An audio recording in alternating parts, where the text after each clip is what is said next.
I really wonder what this divorce rate is going to look like at the end of the year into the beginning of next year, especially like after the holidays. Everybody is going to be tense and on edge, and some of it might be politics, but some of it might be women knowing and understanding that these relationships are not working, and Republicans might want to really get rid of no fault divorce. That brings me to this post. She posted this in the Am I Wrong subreddit.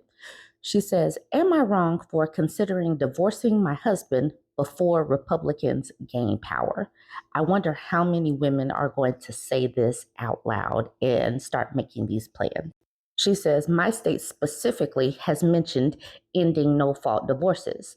He's been emotionally and verbally abusive in cycles for years.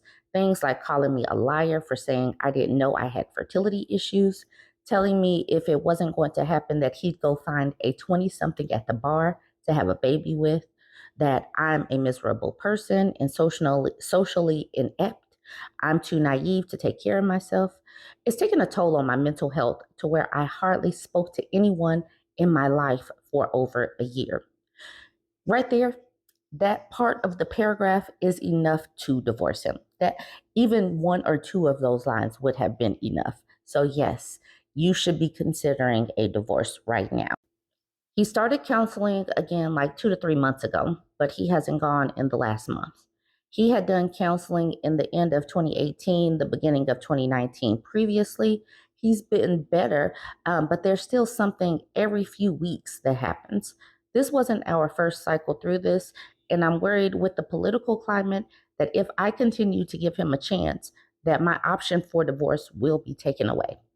As I said, my state has been one state specifically that has been called out on ending no fault divorces, which would make it much harder. She says, Edit, thank most of you for the support. She continues with, Those that say it's not about politics, you're right.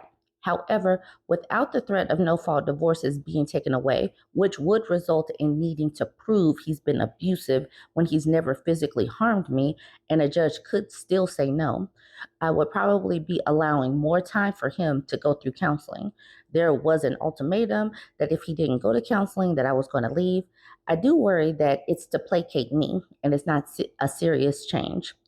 I have been in a panic since Wednesday that if he's just placating me, then if or when he begins the cycle again, then I will have no options. I know I have given him too many chances and that I should have more self-respect and I should have left years ago. I am in therapy for this.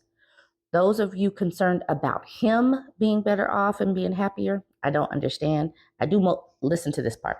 I do almost everything for him.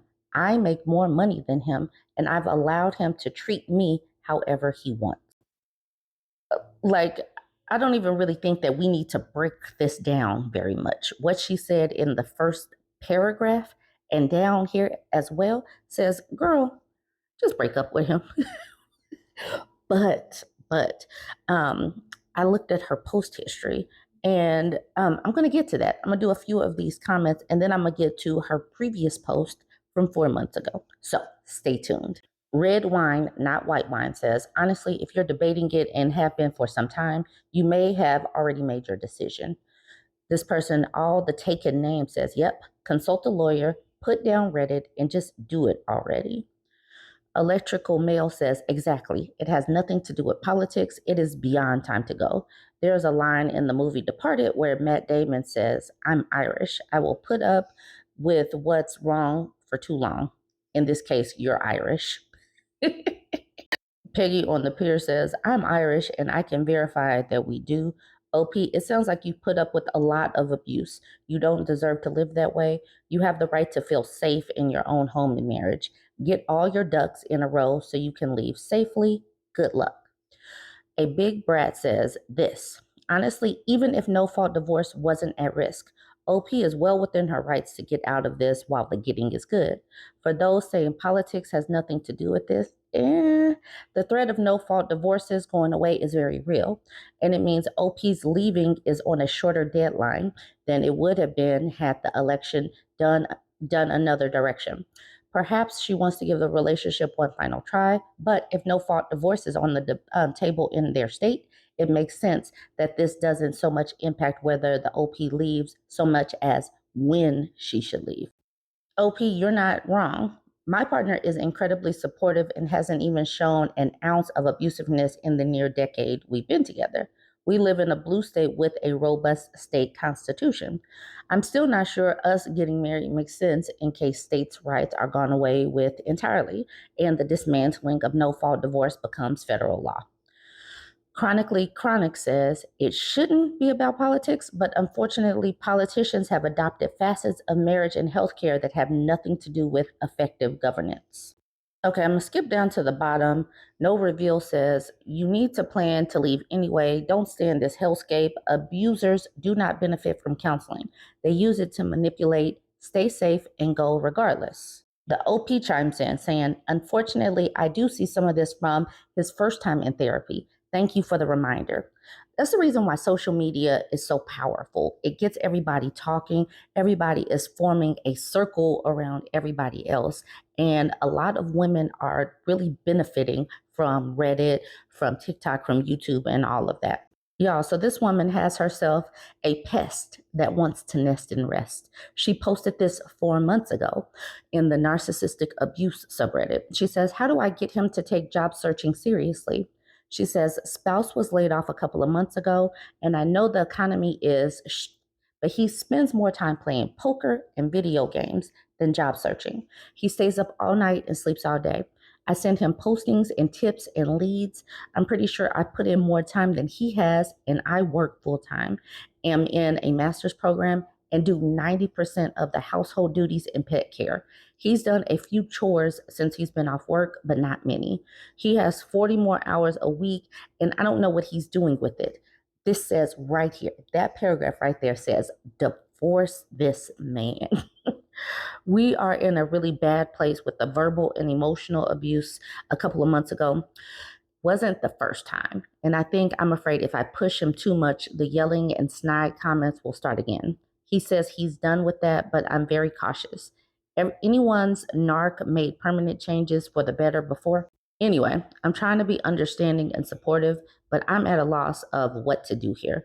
I feel like because we're still pretty financially stable, that he thinks he doesn't need to get a job right away. But it's more responsibility on me. My therapist knows that he's out of work, but that he's not really been seriously job searching, and that I'm trying to take responsibility. I know I shouldn't, so I will discuss with her as well. Any advice is appreciated. So the thing is, he has more time in the home, but he's still not being a supportive husband and taking that responsibility off of her. The thing is, I know and understand how much work goes into the home. So she's doing all of that and she's working outside the home. And he's doing nothing except being furniture with eyes. Even worse than that. He's being furniture with eyes, but he's also consuming, he's eating resources. He's eating. He's making messes. He's not cleaning up. He's not taking care of the dog. There is no purpose to this relationship. It's not supportive both ways. There's no reason to stay with somebody like this. So hopefully she takes all that into consideration. Am I wrong? Absolutely, you're not wrong. But you weren't wrong 4 months ago. You all let me know what you think about this one. Yeah, I think that we're going to see more of this because this woman should have, like, she was thinking about it because she made this post. She was thinking about it. Now, I think that this election has really opened up people's eyes that it's time to get off the couch. It's time to get off the couch, and it's just time to execute that paperwork. Let me know what you think about this one. Don't forget to like, comment, and share.